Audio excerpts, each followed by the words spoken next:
Let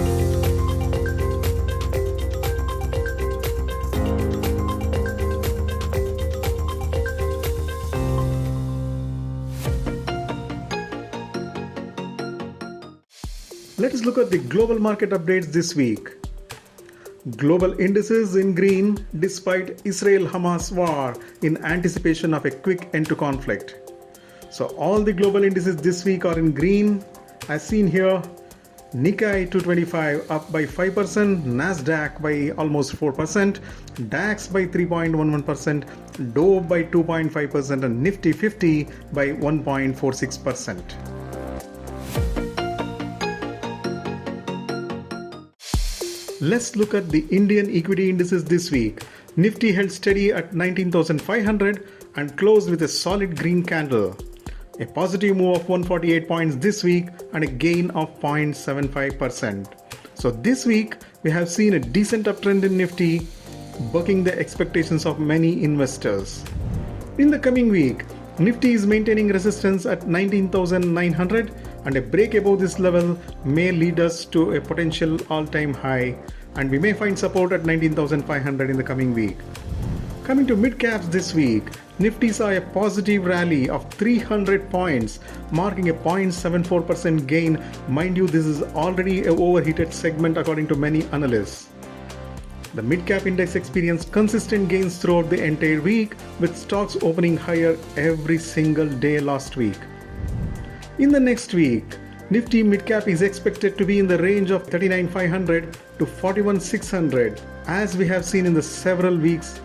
Over the past 4 weeks, mid-cap stuck in a consolidation phase without breaking out of this range, and investors are advised to remain vigilant. And this week, you may in fact have a lot of potential trading opportunities.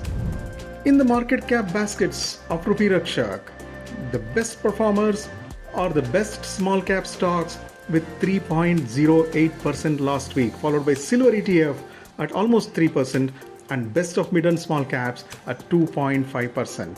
The top 3 sectors in the Indian equities sector, Nifty Realty had a stellar outing last week with 6.84% returns, followed by Nifty Media at 2.63% and Nifty Auto at 2.5%. The bottom sectors are Nifty Pharma at 1%, Nifty IT at 0.66% and Nifty PSU at minus 1.68%. The top 3 sector baskets, on the other hand, are best realty stocks at 7% and the best technology stocks at 2.21% and the best auto stocks at 1.88%. These are the 3 best performing baskets of Rupee Rakshak. The bottom performing baskets of Rupee Rakshak are the PSU bank stocks at minus 3.21%, the best consumer stocks at minus 0.5% and best oil and gas stocks at plus 0.57%.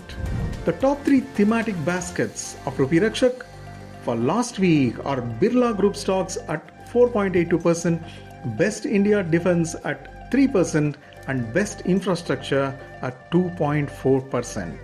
The bottom 3 thematic baskets, on the other hand, the best public sector stocks at 0.61%, followed by Mahindra Group stocks at a similar performance and best energy stocks at almost similar 0.68%. Coming to bond markets this week, the yield on US 10-year government bonds ended this week at 4.598%. A number of Fed officials came on record last week talking about Fed holding the rates and a possibility of a very small 0.25% hike, if at all, in the coming days. Therefore, bond market was seen negative and fell minus 2.5%. India's 10-year government bond yield closed at 7.308% with a rise of 1.35%, still muted compared to previous week's performance. Further, in the bond markets this week, the RBI maintained a tighter monetary policy stance for a longer than anticipated period. Governor Shaktikant Das on Friday spoke about how global equity markets have corrected in the wake of sovereign global bond yields having firmed up and the US dollar appreciating.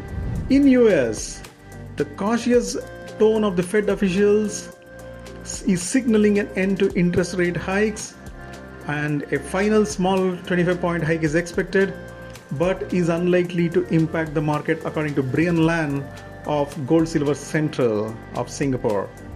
In the commodity markets this week, gold prices hit a 2-week high as the dollar and the US Treasury yields dipped ahead of an important US inflation report. So meanwhile, the oil rose, Brent futures up by 3.39% for the week, trading at $86.89. The top 3 government bonds this week continue to be 3 Government of India GSECs with a coupon rate of 8.2% to 7.4% and a common yield across all 3 securities of around 7.33%. These are the AAA rated sovereign guarantee bonds that give you half-yearly interest and are best replacements for your bank FD. Among the other alternatives to bank FDs are the top 3 state government guaranteed bonds from Rupee Rakshak. These are issued by state-owned entities and are backed by a guarantee from the respective state government. And these bonds are Meghalaya Energy Corporation Limited bond with a yield of 9.69% and 2 bonds from UP Power Corporation with yields of 9.59% and 9.2% respectively. And the interest rates or the coupon rates of these bonds range from 10.55% to 9.75%.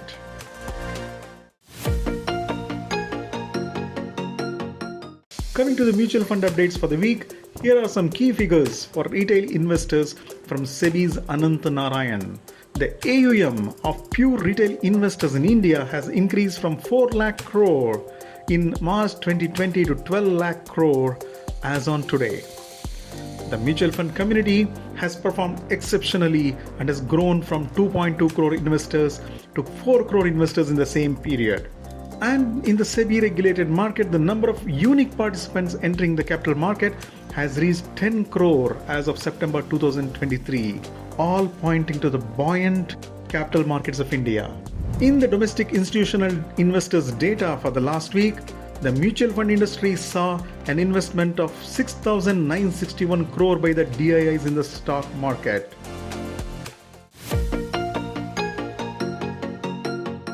In the property market updates this week, Adani's 3.5 billion loan for the purchase of Ambuja Cements has received approval from 3 lenders, Barclays, Deutsche and Standard Chartered.